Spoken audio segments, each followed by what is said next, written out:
Hello అండి, నేను మీ శ్రీవాణి. ఇది కథ కాదు జీవితం కార్యక్రమాన్ని అందరికన్నా ముందుగా మీరు చూడాలి అనుకుంటున్నారా? అయితే ఇమీడియట్ గా హిట్ టీవీ యాప్ ని డౌన్లోడ్ చేసుకోండి, అది కూడా ఫ్రీగా. ఇందులో short news, live news, entertainment, movies అన్ని అవైలబుల్ గా ఉన్నాయి. అండ్ మీ అందరికి ఇంకో సీక్రెట్ చెప్పనా? ఇలా రండి. Yes, Hit TV app download చేసుకున్న వాళ్ళకి 1000 నుంచి 1 lakh వరకు లక్కీ డ్రాస్ అనేది తీయడం జరుగుతుంది. మరి ఇంకెందుకండి ఆలస్యం, ఇమీడియట్ గా హిట్ టీవీ యాప్ ని డౌన్లోడ్ చేసుకోండి. నమస్తే, ఇది కథ కాదు జీవితం కార్యక్రమానికి స్వాగతం.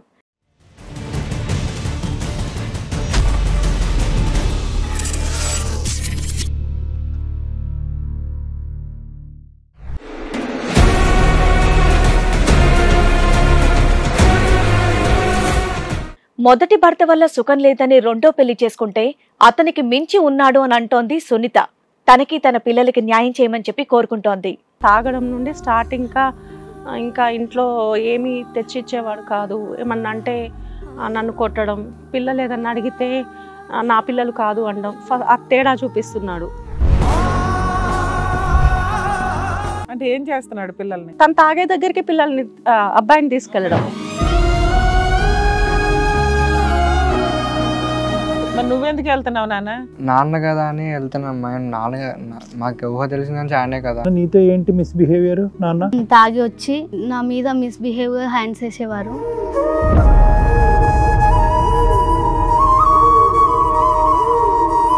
ఒంటరిగా ఉండనివ్వట్లేను, ఒంటరిగా వదిలిపోయింటాను. కాదమ్మా, అసలు అట్లాంటి ఒక డౌట్ డాడీ టచ్ చేయని ప్లేసుల్లో టచ్ చేస్తున్నాడమ్మా అన్నప్పుడు అసలు అట్లాంటివి కదా అని బయటకు తోసేయాలి కదా తల్లి. నువ్వు ఏంటి పిల్లని కాపాడేది? మేము అసలు వాడు వీడని నేను ఎవరిని అనను. ఇట్లాంటి క్యారెక్టర్ దాకా వస్తే నాకు చాలా కోపం వస్తుంది.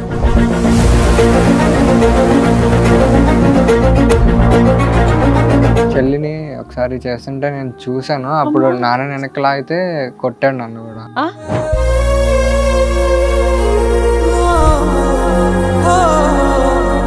ఆమెను తీసుకెళ్లి సెంట్రల్ నిలబెట్టి మందు ఉంటే అక్కడ వదిలేస్తున్నాను, వెళ్ళిపోతున్నానండి. రోడ్డు మీద భార్యను వదిలేసి మందు కోసం వెళ్తావా? తాగొచ్చి అమ్మని కొడతా ఉంటాడు రోజు. చెల్లిని కూడా అలా చేస్తారు, నన్ను కొడతారు తిరగబడితే.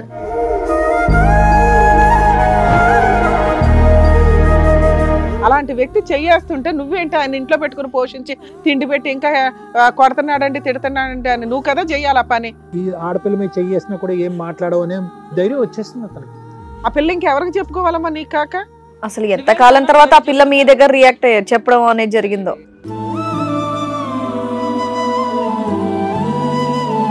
ఇంకా ఎంత నరకం చూపెట్టిందో చూసిందో మీ అమ్మ మీకు ఇంకా చెప్పలేదు. పిల్లలు బహుశా ఎదుర్కొంటూ ఉండటానికి చెప్పలేక ఆవిడ లోపల లోపల దిగమింకుంటుంది. కానీ మా ముందే చాలా చేశారండి, అమ్మని అసభ్యంగా చాలా మా ముందే చేసేవారు.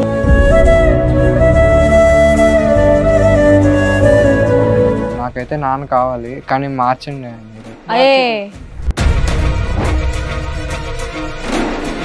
నమస్తే, ఇది కథ కాదు జీవితం కార్యక్రమానికి స్వాగతం. ఈ కార్యక్రమంలో మనతో పాటు ఉన్నారు ప్రముఖ హైకోర్టు అడ్వకేట్ రమ్యాకుల గారు. నమస్తే మేడం. నమస్తే. ప్రముఖ సైకియాట్రిస్ట్ డాక్టర్ కళ్యాణ్ చక్రవర్తి గారు. నమస్తే సార్. సునీత గారు ఇక్కడ సమస్యతో రావడం అనేది జరిగింది. తనకి ఎలాంటి సమస్య వచ్చింది, ఎలాంటి న్యాయం కావాలని కోరుకుంటుందో అడిగి తెలుసుకుందాం. నమస్తే అండి సునీత గారు. నమస్తే. ఎక్కడి నుంచి వస్తున్నారండి? మేము వరంగల్ నుండి వస్తాం. వరంగల్ నుంచి వస్తున్నారు. చెప్పండి, ఇక్కడి వరకు రావడానికి కారణం ఏంటి? నా భర్త మేడం బాధ్యతగా ఉండడు. ఇప్పుడు అసలు ₹1 ఇవ్వడు. పిల్లలతో నాకు చాలా ఇబ్బంది అవుతుంది. చాలా పెళ్ళైన దగ్గర నుండి ఇదే. మీకు పెళ్ళై ఎంతకాలం అవుతుందండి? 15 ఏళ్ళు అయింది. అంటే చిన్నప్పుడే పెళ్ళయింది. అమ్మ వాళ్ళు నాకు అప్పుడు భర్త మంచివాడు కాదు. First marriage. ఫస్ట్ ఒక మ్యారేజ్ అయిందమ్మా మీకు? అయిందండి. అది ఎన్ని ఇయర్స్ అవుతుంది? అది ఒక 3 years. దానికి ముందు ఆయన ఏమయ్యాడు? విడాకులా లేక డైవోర్స్, విడాకులు. అక్కడ ఏమైనా పిల్లలు ఉన్నారా మీకు? 2 పిల్లలు పుట్టారు. ఫస్ట్ హస్బెండ్ తో 2 పిల్లలా? 3 years. ఓహో, అదేంటి మీది లవ్ మ్యారేజ్ అరేంజ్డ్? ఫస్ట్ది లవ్ మ్యారేజ్. లవ్ మ్యారేజ్ ఒప్పించి పెళ్లి చేసుకున్నాను. ఇంకా అమ్మ వాళ్ళు ఇక విడాకులు అయిన తర్వాత ఎందుకు 3 years లో 2 పిల్లలు ప్రెగ్నెన్సీ డెలివరీలే సరిపోయి ఉంటాయి కదా, విడాకులు ఎందుకు? ఏం కష్టం వచ్చింది ఆయనతో? అతను ఇంకొక ఆమెను ఇష్టపడ్డాడు. ఇంకా సరే అని లీగల్ గా విడాకులు తీసేసుకున్నాం. పెద్ద మనుషుల్లో లీగల్ గా. ప్లస్ ఇక తీసేసుకున్నాక అమ్మ వాళ్ళు 2 పిల్లలు ఉన్నారు ఎలా అని రెండో పెళ్లి అతనికి ఇచ్చి పెళ్లి చేశారు. ఆయనకి భార్య లేదు. సరే రెండో చనిపోయారా? చనిపోయింది. ఆయనకి పిల్లలు ఉన్నారా ఫస్ట్ వైఫ్ తో? ఆయనకు లేరు, పిల్లలు లేరు. సరే నా పిల్లలే ఆయన చెప్పినప్పుడు ఏమన్నాడు, నా పిల్లలుగా చూసుకుంటా, నాకు భార్య లేదు, నేను బాగా చూసుకుంటా, ఇవన్నీ మాటలు చెప్పాడు. నేను నమ్మి పెళ్లి చేసుకున్నా. ఓకే. కానీ తర్వాత గ్యాప్ ఉందమ్మా? ఫస్ట్ విడాకులు అవటానికి రెండో పెళ్లికి ఎంత గ్యాప్ ఉంది? ఒక సంవత్సరం అంటే వెంటనే చేశారు యాక్చువల్గా 3 years పిల్లలు ఉన్నారు కదా అని చేశారు. మంచి సంబంధం, భార్య చనిపోయింది, తన పిల్లల్లాగా చూసుకుంటా అన్నాడు అని అమ్మ వాళ్ళు నమ్మారు, నేను కూడా నమ్మాను. అంతలే. అంతా బాగానే ఉంది, పెళ్ళయింది. కానీ పిల్లల్ని పట్టించుకోవట్లేడు. సరే పోను అర్థం చేసుకుంటాడు అనుకున్నా. కానీ ఆయన అలానే తాగి రావడము, ఏమన్నా నేను ఏమైంది ఇలా ఎందుకున్నారు అంటే నన్ను కొట్టడము. మీ సెకండ్ హస్బెండ్ తో మీకు పిల్లలు ఉన్నారమ్మా? లేరు. మీ ఫస్ట్ హస్బెండ్ తో ఉన్న పిల్లల్ని ఈయన చూసుకుంటున్నాడు. తను కూడా యాక్సెప్ట్ చేశాడు. కానీ తర్వాత ఆయన పద్ధతి మారింది. అంటే మీ ఇద్దరికి పిల్లలు కావాలని ఏమన్నా ప్రెజర్ చేశాడా? చేశాడు. ఓకే. చేశాడు. ఇంకా ఏంటంటే అతను సంపాదించకపోగా అప్పులు చేయడము, అప్పుల వాళ్ళు రావడం, ఇంటికి తాగి రావడము. అసలు ఏం పని చేసేవాడమ్మా? ఇది కాంట్రాక్టర్, అది బిజినెస్ చేస్తాడనమాట. ఎన్ని ఇయర్స్ నుంచి హెరాస్మెంట్ స్టార్ట్ అయింది రెండో హస్బెండ్ తో? 6 నెలలు బాగానే ఉన్నాడు. నా పిల్లల్ని కూడా తన పిల్లల్లా 6 నెలలే? 15 ఏళ్ల క్రితం స్టోరీ చెప్తున్నావు నువ్వు. కొన్నాళ్ళు 6 నెలలు అంటే తాగుడు కొంచెం కంట్రోల్ చేసుకున్నాడు ఫస్ట్ లో. తర్వాత మెల్లమెల్లగా అన్ని బయట పడుతున్నాయి అన్నమాట. తాగడం నుండి స్టార్ట్. ఇంకా ఇంట్లో ఏమీ తెచ్చిచ్చేవాడు కాదు. ఏమన్నా అంటే నన్ను కొట్టడం, పిల్లలు ఏదన్నా అడిగితే నా పిల్లలు కాదు అనడం, ఆ తేడా చూపిస్తున్నాడు. ఓకే. అట్లా ప్రతిసారి ఇదే ఇల్లు ఎలా గడిచేది మీకు? మీ ముగ్గురు బతకాలి, భర్తను పోషించాలి, ఇవన్నీ ఎలా నడిచేవి? నేను ప్రైవేట్ జాబు, అక్కడ సేల్స్ మెన్ గా అట్లా బట్టల షాపుల్లో అట్లా పని చేసుకుంటూ జీవితం గడుపుతున్నా. ఇలా ఈ 15 ఏళ్ళు నరకం పడుతూనే ఉన్నాం. నరకం పడుతున్నా. ఎందుకు ఇంతకాలం భరించావు? ఫస్ట్ హస్బెండ్ ఏమో వెంటనే వదిలిచ్చేసుకున్నావు, ఈయన ఎందుకు భరించావు? ఎందుకు భరించాల్సి వస్తుందంటే సెకండ్ మ్యారేజ్ ఎందుకు వచ్చిన గోల? ఎందుకు వచ్చిన గోల, అమ్మ వాళ్ళు కూడా అడ్జస్ట్ అవ్వవే, బాగుండదు, మా పరువు పోద్ది, ఇప్పుడు కూడా మళ్ళీ విడాకులు మేము ఏం చేయలేము, పిల్లలు ఉన్నారు వాళ్ళని చదివించు ఏదో ఒకటి అని అమ్మ వాళ్ళు కూడా నాకే సర్ది చెప్తున్నారు. ఓకే అమ్మా. ఇంకా నేను చేసేది ఏం లేక, ఎవరిని అడగాలో తెలియక, ఏం చేయాలో తెలియక అన్నీ సర్దుకున్నా. కానీ నాకు కూడా విసుగొచ్చింది అతని ప్రవర్తన చూసి. సరే నన్నంటే హింసలు పెట్టాడు, నా పాపతో మిస్బిహేవ్ చేసే ఇంకా నేను భరించలేకపోయాను.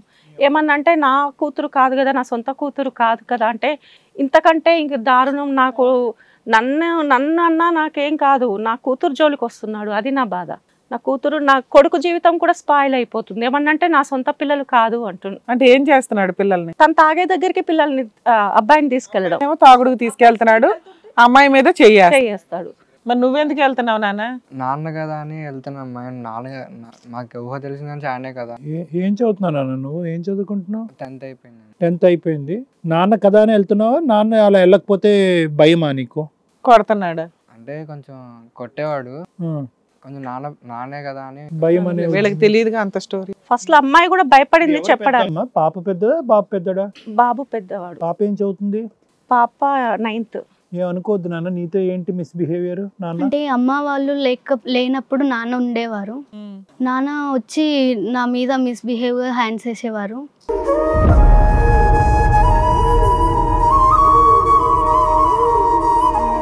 తాగుంటాడమ్మా? తాగి వచ్చి అలాగే నాన్న ఎంతైనా నాన్న మంచివాడే అనుకున్నాను. కానీ ఇలా వచ్చి మిస్బిహేవ్ చేస్తే భయం వేస్తుంది.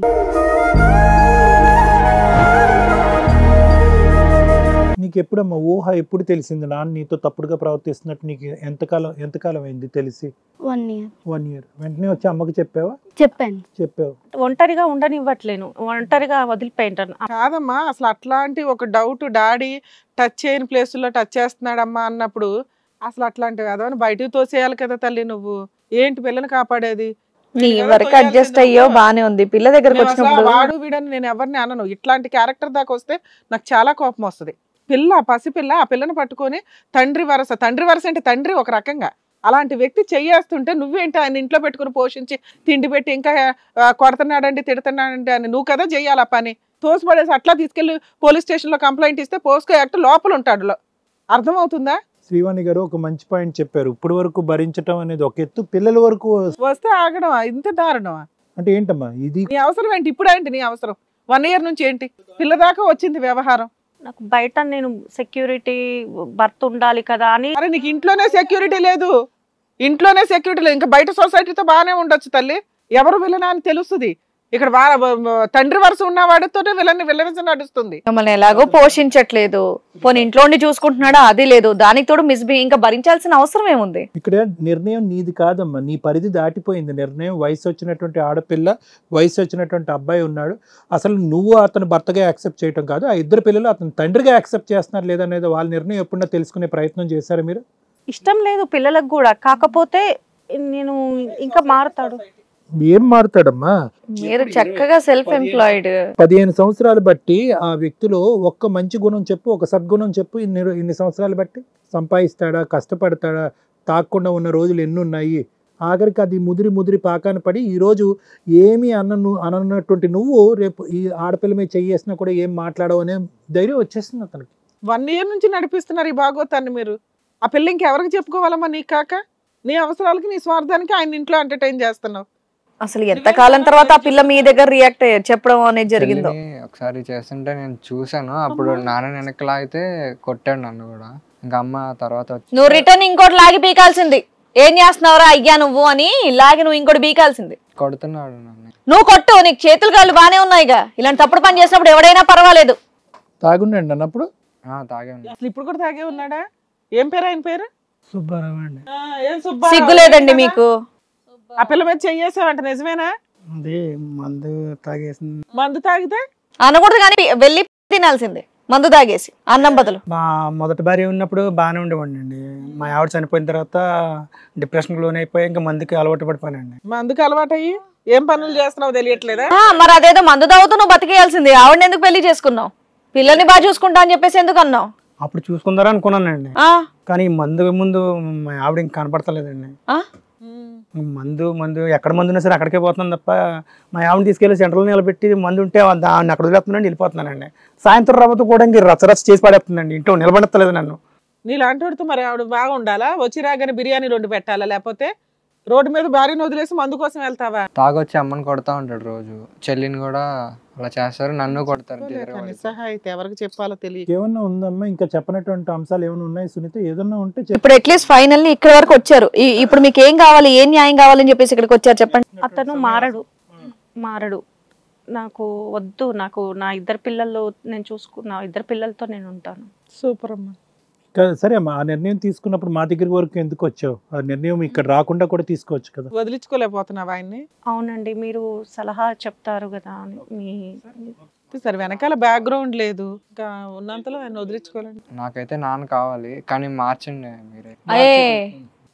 చూద్దాం అన్న, ఇప్పుడు ఏం మాట్లాడాలని చూద్దాము. కాదు, ఇప్పుడు ఈ స్కూల్ ఫీజులు ఇవన్నీ ఎవరు కడుతున్నారమ్మా? ఏమ్మా సునీత? అంటే నేను మా అమ్మ వాళ్ళు అప్పుడప్పుడు. అసలు ఆయన ఏమి చేయట్లేదు సార్, తాగడం, తిరగడం, వచ్చి కొట్టడం, లేకపోతే వాళ్ళ మీద చేతులు వేయడం. అమ్మ వాళ్ళని కూడా ఇంటర్ రానివ్వరు. కాదు నాన్న, నువ్వు ఎంత చూస్తున్నావు కదా, ఇంకా తండ్రి కావాలంటావేంటి? అంటే మార్చి కావాలా ఏంటి? మీ నాన్న ఉన్న ఒక 2 మంచి గుణాలు చెప్పు, ఎందుకు కావాలనుకుంటున్నా? మీ అమ్మ తండ్రి అని ఏం లేదు, డైలీ తాగేసి వచ్చి మా నాన్న కొట్టడం అనేది నాకు బాగా అలవాటు అయిపోయింది కాబట్టి నాన్న కావాలి. తన్నులు తినడానికా? లేకపోతే నువ్వు కూడా తాగుదాం అనుకుంటున్నావా? నాన్న లేని బాధ మా ఫ్రెండ్ ఒకడు ఉన్నారు, తను చూస్తా నా నుండి బాధపడుతున్నావు కదయ్యా నువ్వు. కిరణ్ 10th grade అప్పుడు ఎన్నిసార్లు తాగావు నువ్వు? నేను తాగలేదండి. స్మోక్ చేసావా? లేదు. Very good. సో ఏంటంటే వేరే వాళ్ళ ఇంట్లో తండ్రి లేనటువంటి లోటు కనిపించి నీకు ఆ లేనటువంటి పరిస్థితి ఉండకూడదు, మార్చి నా నాన్న నాకు ఇవ్వండి అని అంటున్నా. ఓకే, అంతవరకు నాకు అర్థమైంది. నీకు 15-16 years మారినటువంటి ఒక్క సందర్భం ఉందా నీకు? ఊహ తెలిసిన ఇప్పుడు వరకు మీ నాన్న మారినటువంటి సందర్భం ఒకటి ఉందా? లేదండి, ఒక్కడు కూడా లేదు. ఇగో ఎలాంటి మూర్ఖుడైనా తిండి పెట్టకపోయినా కొడుతున్నా భరించొచ్చమ్మా. మరి కన్న కూతురుతో అలాంటి బిహేవ్ చేసేటటువంటి తండ్రి కావాలని కోరుకోవడం అనేది తప్పు. మీ బ్రదరు మార్చి మా నాన్న మాకు ఇవ్వండి అని అంటున్నావు, నీకు మార్చి నాన్న కావాలా? అసలు నాన్నే వద్దా? వద్దు సార్. వద్దు. అదే నువ్వు చూసిన భయంకరమైన సన్నివేశం. మీ చెల్లికి మీ నాన్న వద్దు, నీకు ఒక్కడికే కావాలి. ఓకే, ఇది కదా జీవితం ప్రోగ్రామ్ని అందరికంటే ముందుగా చూడాలి అనుకుంటే ఇప్పుడే డౌన్లోడ్ చేసుకోండి హిట్ టీవీ యాప్, అది కూడా ఫ్రీగా. అంతేకాదు ఇందులో short news, live news, entertainment, movies కూడా ఫ్రీగా చూడొచ్చు.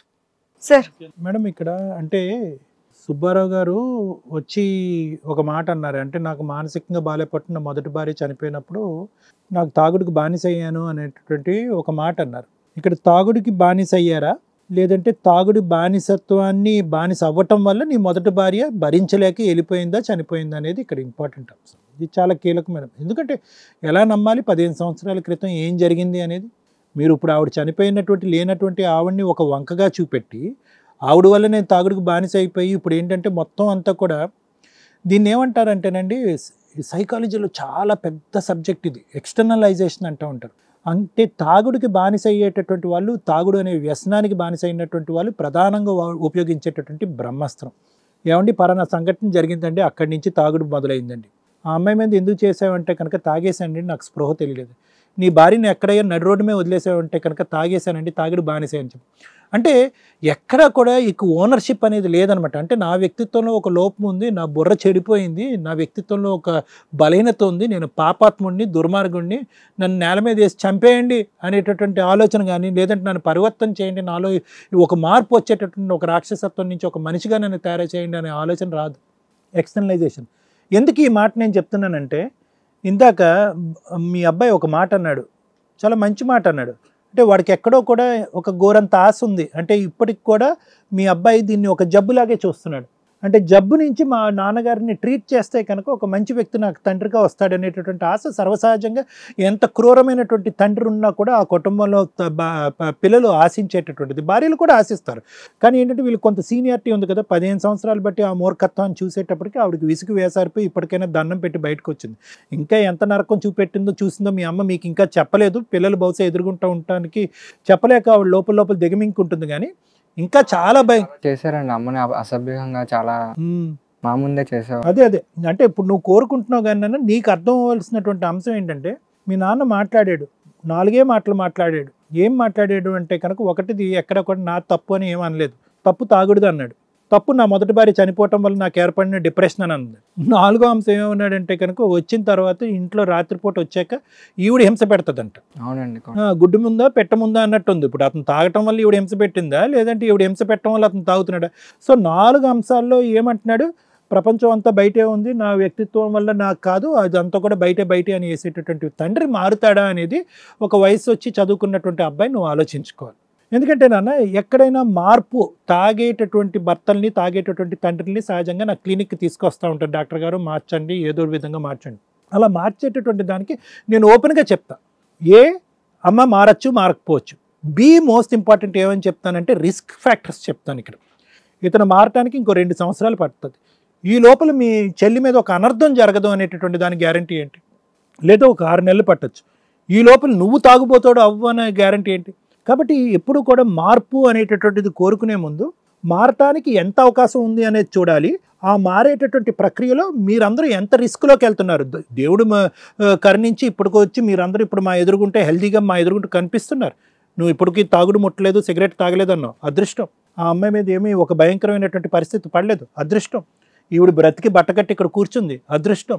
రేపొద్దున ఇదే అదృష్టం కంటిన్యూ అవుతుందని నమ్మకం లేనప్పుడు, మా పరిధి వరకు వచ్చినప్పుడు, రాయ్యా మీ నాన్న ఇక్కడ కూర్చోపెట్టి 10 రోజుల లోపల నేను మార్చేసి మీకు ఇచ్చేస్తానని చెప్పి నేను గ్యారంటీ ఇవ్వలేను. అది రిస్క్తో కూడినటువంటి అంశం. ఎందుకంటే తంతే గింతే కనుక ఎవ్వరూ కూడా మీకు ఒక సపోర్ట్ అనేటటువంటిది లేదు. వ్యవస్థ, సమాజం, పోలీస్ వ్యవస్థ ఇలాంటి వాళ్ళు ఎవరన్నా మిమ్మల్ని కాపాడాలి, మాగోటి వాళ్ళు ఇలాంటి పరిధిలో ఇలాంటి వేదికల మీద కూర్చొని కాపాడేవాళ్ళు, కానీ నా అనేటటువంటి వాళ్ళు ఎవరు లేనటువంటి ఒక పరిస్థితిలో మీరు అంత రిస్క్ తీసుకోవటం ఉందా? దీనికి ఒక గ్యారంటీ ఉందా?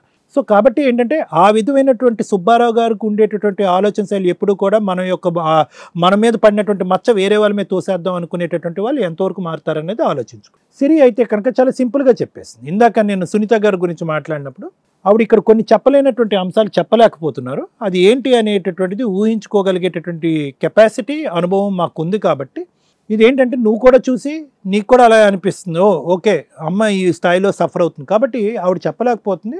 ఆవిడ ఒక బలమైన నిర్ణయంతో ఇక్కడికి వచ్చింది. ఏంటంటే కనుక నేను ఆల్రెడీ నిర్ణయం తీసేసుకున్నానండి.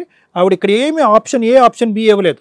మొగుడిని మార్చండి, మారుతాడా లేదా అండి, మారేటటువంటి మొగుడిని నాకు ఇవ్వండి, నా పిల్లలకు ఒక తండ్రిని కల్పించండి, ఇలా సర్వసహజంగా ఆడవాళ్ళు ఈ వేదిక మీద ఉపయోగించుకునేటటువంటి మాట ఏమనకుండా సునీత గారు ఏమన్నారంటే, అతను నేను డిసైడ్ అయిపోయానండి, ఈ చాప్టర్ క్లోజ్, అతను నాకు వద్దు అన్నది. మరి ఇక్కడికి ఎందుకు వచ్చామంటే కనుక అది చాలా చాలా ఒక విచిత్రమైనటువంటి పరిస్థితి అనమాట. అంటే 15 సంవత్సరాల పాటు అటువంటి వ్యక్తితోనే ప్రయాణం చేసినటువంటి నేను ఈరోజు ఇందులోంచి బయటకు వస్తున్నప్పుడు నా అంతరాత్మకు నేను ఒక ఆన్సర్ చెప్పుకోవాలి ఎందుకు వస్తున్నానని చెప్పి. ఆవిడకు కూడా లోపల లోపల ఒక కోరిక ఏంటంటే పిల్లలు పెద్ద అయిపోతున్నారు కదా, బాబు సెటిల్ అయ్యాక విడాకులు తీసుకో సునీత అని ఆవిడ అంతరాత్మ చెప్తూ ఉంటుంది. లేదంటే ఇంకో 2 సంవత్సరాలు 3 సంవత్సరాలు ఆగితే కనుక ఆడపిల్లకి పెళ్లి చేసేస్తే కనుక ఒక ఇంటిది అవుతుంది కదా. ఈ విధమైనటువంటి ఆలోచన వల్ల ఏంటంటే ఆవిడ ఈరోజు విడిపోవాలి అని అనుకున్నా కూడా దాన్ని సమర్థించేటటువంటి ఒక సైన్యం కావాలి. అమ్మ కానీ నాన్న కానీ మాలాంటి పెద్దవాళ్ళు కానీ ఎవరు కావాలి. అలాంటి లేనప్పుడు అటువంటి ఆడది అంత సులువుగా అంత ఆషామాషిగా ఒక నిర్ణయం తీసుకోలేకపోవటం వల్ల నాకు విడాకులు ఇప్పించండి అని అనట్లేదు. అతను నాకు వద్దు, నాకు ఫెసిలిటీ ఏ ప్రాసెస్లో నేను అది నడిపించాలి, నాకు ఒక ధైర్యాన్ని ఇవ్వండి, ఒక స్థైర్యాన్ని ఇవ్వండి అనేటటువంటి ఆలోచనతో ఆవిడ ఇక్కడికి వచ్చి కూర్చోవటం అనేది జరిగింది. నువ్వు తీసుకున్నటువంటి నిర్ణయం సునీత ముమ్మాటికి మంచి నిర్ణయం, 110% గొప్ప నిర్ణయం, గర్వించేదగ్గ నిర్ణయం. ఎందుకంటే కనుక లేట్ అయినా కూడా మంచి నిర్ణయం తీసుకున్నావు. ఎందుకంటే మాకు నిజంగా భయం వేస్తుంది. ఆ అమ్మాయిని తాకాడు అనేటటువంటి టైంకి బాబు వచ్చి చూశాడు, ఇంకోసారి తాకాడు అనేటటువంటి టైంకి నువ్వు వచ్చి చూసావు. ఆ అమ్మాయికి ఆలోచన అవగాహన తెలిసినటువంటి ఆడపిల్ల, ఇంకా చిన్నపిల్ల అయితే కనుక ఇంకెంత అనర్థం జరుగుండేదో ఆ అమ్మాయి చెప్పుకోలేనటువంటి పరిస్థితి వచ్చింది. సో వాస్తవానికి ఏంటంటే నువ్వు ఇంకా అదృష్టం అనే పరిధిలో ఉండగానే ఒక తెలివైనటువంటి నిర్ణయం తీసుకున్నావు అనేటటువంటి నా అభిప్రాయం. కాబట్టి ఈ నిర్ణయం అనేది ఎట్టి పరిస్థితిలో మార్చుకోద్దు. రేపు పొద్దున ఎవరన్నా రావచ్చు, ఏంటి సునీత ఒక 4 ఏళ్ళు అవుతే కనుక ఆడపిల్ల పెళ్ళి అయిపోద్ది, రేపు పొద్దున పెళ్లి చేయడానికి భర్త ఏడు తండ్రి ఏడు అనేటటువంటి ప్రశ్న వస్తే కనుక ఏమని చెప్పుకుంటావు, అలాంటి ఆడపిల్లకి ఏ సంబంధాలు వస్తాయని చెప్పి సమాజం రకరకాలుగా మాట్లాడుకోవచ్చు. కానీ పెళ్లి అనేటటువంటిది చాలా దూరమైనటువంటి అంశం. ఈరోజు ఆ అమ్మాయి శారీరక మానసిక పరమైనటువంటి పరిధి, ఆరోగ్యం, భవిష్యత్తు అనేటటువంటిది ఈరోజు నీ కళ్ళెదురుగుంటా కనిపించేటటువంటి ముఖ్యమైనటువంటి అంశాలు. కాబట్టి ఆ అంశం గురించే ఆలోచిస్తూ ఇదే నిర్ణయం మీద నిలబడు. దానికి కావాల్సినటువంటి సపోర్ట్ అంతా మేము ఇస్తాం. నేను యాజ్ ఏ సైకాట్రిస్ట్ నేను ఏమనాలి, అమ్మ నేను భర్తకు ఒకసారి ట్రై చేస్తానమ్మా, అతని చేతి తాగుడు మానిపించి నీకు అప్ చెప్పడానికి ట్రై చేస్తాను. నేను అలా చెప్పను ఈ పరిధిలో. ఎందుకంటే ఎప్పుడైతే ఆడపిల్ల మీద చేయి పట్టిందో, ఎప్పుడైతే నీ కొడుకు చేయి పట్టుకుని మందు షాప్ వరకు మీ ఆయన తీసుకెళ్ళాడో, అక్కడితో ఇతను మార్చేటటువంటి ప్రయోగం కానీ ప్రయత్నం కానీ నా గోటు వాళ్ళు చెయ్యరు. ఎందుకంటే అది చాలా రిస్క్తో కూడినటువంటి అంశం. కాబట్టి నీ నిర్ణయం బలమైన నిర్ణయం. నీకు కావలసినటువంటి సపోర్ట్ మా టీం ద్వారా నీకు లభిస్తుంది. అది లీగల్గా అవనివ్వండి, ఏదన్నా ఇంకో విధంగా అవనివ్వండి. భవిష్యత్తు గురించి భవిష్యత్తు కార్యాచరణ అంటే ఇతను ఇంట్లోంచి బయటకు నెట్టేసిన తర్వాత భవిష్యత్తు ఎలా ఉండబోతుంది అనేటటువంటిది కౌన్సిలింగ్ అనేటటువంటి పరిధిలో మనం మళ్ళీ డిస్కస్ చేసుకోవచ్చు. ఓకేనమ్మా, all the best. Thank you sir. Madam ఇక్కడ ఈ కేసులో నేను 2 పాయింట్స్ మాట్లాడాలనుకుంటున్నానండి. 1 కన్న తండ్రి, 2 డ్రింక్, వ్యసనం, తాగుడు అనే వ్యసనం. ఈ రోజున ఈ ఎపిసోడ్ వింటే కన్న తండ్రులకి ఎవరికైనా కూడా ఆడపిల్ల అంటే ఒక బంగారు బొమ్మ, ప్రాణం ఇచ్చేస్తారు. అసలు ఆడపిల్లలకి తండ్రికి ఆడపిల్లలు చాలా ఫస్ట్గా చెప్పుకునే ఒక మంచి రిలేషన్ అనమాట. పెళ్ళిళ్ళప్పుడు వెళ్ళేటప్పుడు చూడవచ్చు, కానీ లేకపోతే చదువుకునేటప్పుడు కానీ పిల్లకి ఏదైనా జరిగిందంటే ముందు తల్లి కంటే ఇంకా తల్లి కొంచెం ధైర్యంగా ఉంటుందండి. తండ్రి చాలా సెన్సిటివ్గా ఫీల్ అవుతాడు. అమ్మో నా కూతురికి ఏదో జరిగిపోతుంది, నా కూతురికి ఏదో అయ్యింది అని. అలాంటి వాళ్ళందరికీ ఇప్పుడు నిజంగా ఈయన ఫేస్ చూపించి నుంచో పెడితే చంపేస్తారు. ఇంత దారుణం ఎవడరా మీరంతా? అసలు మీలాంటి వాళ్ళ వల్ల తండ్రి అనే పాత్రకి క్వశ్చన్ మార్క్ వచ్చేసింది. పోనీ ఈయన కన్న తండ్రా? కాదు. కన్న తండ్రి అనే వ్యక్తులు ఇలా హెరాస్మెంట్ చేసేవి చాలా 0.00% ఉంటే దానికి రీజను తాగుడు. అలా ఉన్న సందర్భాల్లో తప్ప కాన్షియస్తో ఉన్న భూప్రపంచంలో ఏ కన్న తండ్రి ఇంత దరిద్రపైన పనులు అయితే చెయ్యరమ్మా. అది ఖచ్చితంగా మాకున్న సీనియారిటీకి మేము చెప్పగలుగుతాం, ఏ తండ్రి అన్నా చెప్తాడు.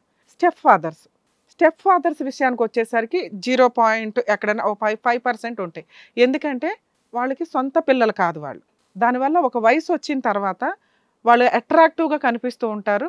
వీళ్ళకి తండ్రి అనే ముసుగు తప్ప రియల్గా అంటే అందరిని అనట్ల, ఒక 90-95% స్టెప్ ఫాదర్స్ విషయం బాగానే ఉండొచ్చేమో, కానీ ఒక 5% దరిద్రులు ఎట్లాంటి వాళ్ళు ఉంటారు. ఇలాంటి వాళ్ళ వల్ల నిజమైన తండ్రులు మంచిగా చూసే స్టెప్ ఫాదర్స్కి ఒక క్వశ్చన్ మార్క్గా అయిపోతున్నాడు ఈ సుబ్బారావు లాంటి వాళ్ళు. ఇలాంటి వ్యక్తిని ఇక్కడ కూర్చోబెట్టి మాట్లాడే అంత సహనం నాకైతే లేదమ్మా. ఎందుకంటే వరస్ట్ వర్క్ ఈ విషయాన్ని మాట్లాడితే చాలా సీరియస్.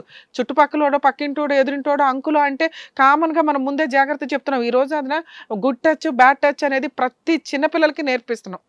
మీ పొజిషన్కి వచ్చేసరికి ఏంటంటే నిస్సహాయత. ఒకసారి పెళ్ళయింది, డైవర్సీ అనిపించుకుంటే బాగోదు, 2వ పెళ్ళి, మళ్ళీ 3వ పెళ్ళి ఎక్కడ చేసుకుంటాం? వెనకాల కుటుంబ సభ్యులు లేరు, ఎవరు లేరమ్మా. నీకు 2 డైమండ్ లాగా ఒక కూతురు ఒక కొడుకు ఉన్నారు. ఇంకా ఇప్పుడు బయటికి పోవాల్సింది ఎవడో అతనికి ఎవ్వరు లేరు. మీరు బయటికి తోసేస్తే ఈ పాటికి ఎప్పుడో మారేవాడో చచ్చేవాడో ఏదో ఒకటి, మీకు అనవసరం. మీరు గౌరవంగా ఇంట్లో పెట్టుకుని ఫోటో ఫ్రేమ్కి పూజ చేసే అంత వ్యక్తి కాదు ఇక్కడ కూర్చున్న వ్యక్తి. నీ వరకు కష్టాలు నీ అవసరం నువ్వు భరిస్తావు. నీ పిల్ల దాకా కష్టం వచ్చినప్పుడు నువ్వెవరో భరించటానికి, నువ్వు కదా భద్రకాళిలో ఉండి ఆ పిల్లని కాపాడాలి. మళ్ళీ అప్పుడు నిస్సహాయంగానే మాట్లాడుతున్నారు. ఈ రోజుకి నీ కొడుక్కి అలాంటి తండ్రి ఒకడు ఉండడు భూప్రపంచంలో అని తెలియట్లా.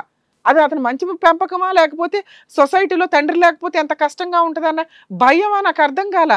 ఇవి కూడా లేకుండా జనాలు చాలా మంది బతుకుతున్నారు తల్లి, ఈ మాత్రం రిలేషన్స్ లేకుండా. సునీత గారు, మీరు కరెక్ట్గా లేకపోతే ఈ పిల్లల జీవితాలు సర్వనాశనం అయిపోతాయి. అలాంటి ప్రహరీ మీకేం అవసరం లేదు. ఆయనేమో మీకు రక్షణ కాదు, రక్షకుడు కాదు. అర్థమవుతుందా? లేదు అని ఈ రోజు డెసిషన్ తీసుకోవడం కాదమ్మా. మీ అదృష్టం ఎక్కడో బాగుండి పిల్ల మీద చెయ్య దగ్గరికే వెళ్ళింది. మేబీ దాన్ని కూడా అతను వాంటెడ్గా చేసి ఉండకపోవచ్చు. ఎందుకంటే ఆ సివియారిటీ అనేది తాగిన సందర్భంలోనే జరిగింది. అలాంటప్పుడు ఎట్లా ఉంటుందంటే పనిగట్టుకొని వెళ్ళి పట్టుకున్నా కూడా మనకి అతను సొంత తండ్రి కాదు కాబట్టి మేబీ నెగిటివ్ ఆలోచన వస్తుంది. ఆ పిల్లకి తెలియదు, ఆ పిల్ల ముందుగానే ప్రొటెక్టివ్గా మీకు చెప్పింది. అయినా నిజంగా జాగ్రత్త పడాల్సిందే. ఇట్లాంటి విషయాల్లో అయ్యో అని రిస్క్ తీసుకోవడానికి ఛాన్సే లేని టాపిక్ ఇది. అర్థమవుతుందా? మిమ్మల్ని కొట్టాడు, మిమ్మల్ని తిట్టాడు, మీకు రూపాయి ఇవ్వట్లేదు, మీరే పోషించుకుంటున్నారు. ఏం అవసరం ఆయనతో? దేనికి కావాలి ఆయన? ఏ విషయానికి యూజ్ అవ్వట్లేదు మీకు? ఎదురు లాసు తప్ప. కోవిడ్లో బోళ్ళ మంది పోయారు, ఈయన కూడా లేడు అనుకోండి. అర్థమవుతుందా? ఈయన్ని ఎలా వదిలించుకోవాలి అంటే మీరు బయట వదిలించుకొని రావచ్చు, మీరు ఇక్కడ దాకా ఎందుకు వచ్చారు అంటే ఈయన్ని వదిలించుకోవడం కుదరట్లా. మీరు ఏ రోజైతే బయట పంపిస్తున్నాడు, తాగి మళ్ళీ వచ్చి ఆ గోడ దగ్గర కూర్చుంటున్నాడు, చుట్టుపక్కల పరువు తీస్తున్నాడు. మీరు ఏ పోలీస్ స్టేషన్కి వెళ్ళలేకపోతున్నారు, ఎక్కడ ఏమి చేయలేకపోతున్నారు. మేము చేసి చూపిస్తాం. ఆయన్ని వదిలించటమే మీ పని.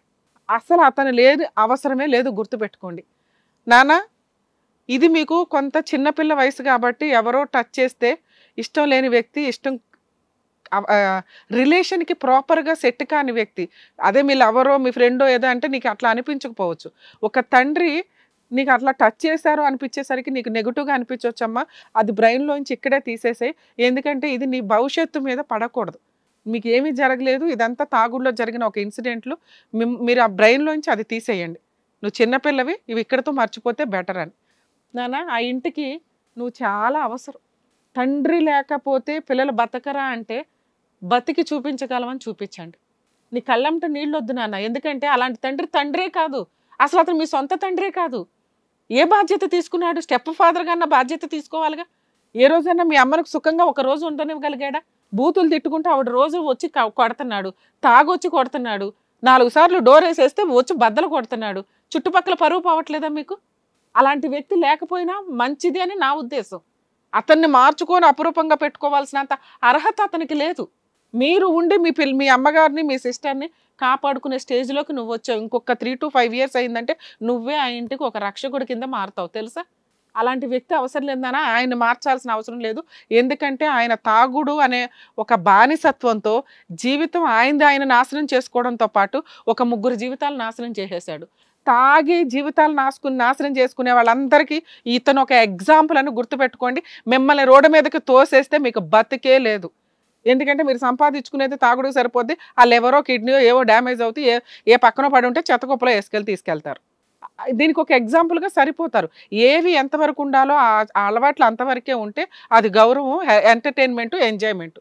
ఆ సీన్ అయిపోయినాక బాధ్యతలు, కుటుంబము, ఆరోగ్యం అని ఇవన్నీ చూసుకోవాలి. మీరు పోతే మీకే లాసు.